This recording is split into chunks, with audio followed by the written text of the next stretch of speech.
ng bayan, maasahan anumang panahon.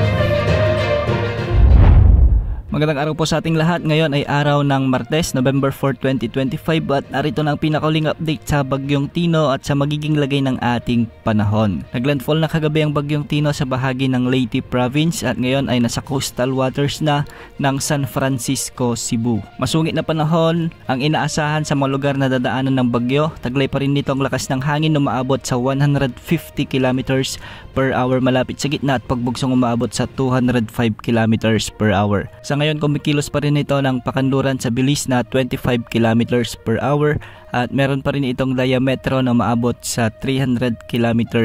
Dahil dito nakataas pa rin ang tropical cyclone wind signal number 4 sa kanluran at katimugang bahagi ng Leyte Province, ang northern at central portions ng Cebu, kasama na ang Camotes Islands at Bantayan Islands, ang northeastern portion ng Bohol, ang northernmost portion ng Negros Oriental, ang northern portion ng Negros Occidental, sa may Guimaras, ang central at southern portions ng Iloilo, at ang southern portion ng Antique. Ang mga lugar na ito ay makakaranas ng matitinding pagbuhos ng ulan at mabagsik na hangin na dala ng Bagyong Tino. Samantala, signal number 3 naman ang nakataas sa southern Leyte, sa central at eastern portions ng Bohol, ang northern portion ng Negros Oriental, ang central portion ng Negros Occidental, ang nalalabing bahagi ng Iloilo, ang southern portion ng Capiz at ang central portion ng Antique. Signal number 2 naman ang nakataas sa iba pang bahagi ng Luzon, Visayas at Mindanao, ganito rin sa signal number 1. Pinag-iingat pa rin natin ang ating mga kababayan na direktang tinatamaan ngayon ng sentro o mata ng Bagyong Tino na kung saan mapanganib at mapaminsalang hangin ang dala ng bagyong ito. Base sa latest forecast track ng Pag-asa, patuloy na dadaanan ng bagyo ang mga isla ng Visayas region. Sa mga susunod na oras ay maglalandfall na rin ito sa may northern part ng Cebu Province at Negros Island region.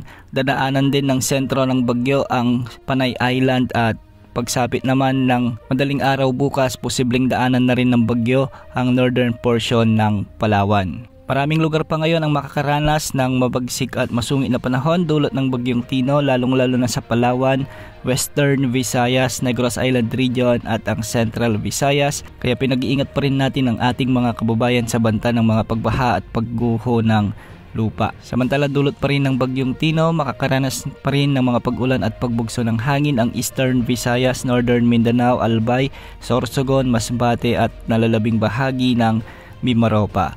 Magiging maulap din ang mga kalangitan na may mga kalat-kalat na pagulan at thunderstorms sa nalalabing bahagi ng Mindanao at nalalabing bahagi ng Bicol region. Dulot naman ito ng trough o yung extension ng Bagyong Tino. Samantala, shear line naman ang magdadala ng maulap na kalangitan at asahan din ang mga kalat-kalat na pagulan na may kasamang thunderstorms sa Metro Manila, Calabarzon, Central Luzon at ang Isabela. Ang malamig na amihan naman ang magdadala ng maulat na papawirin na may mga kasamang pagulan sa Ilocos Region, Cordillera Administrative Region at ang nalalabing bahagi ng Cagayan Valley.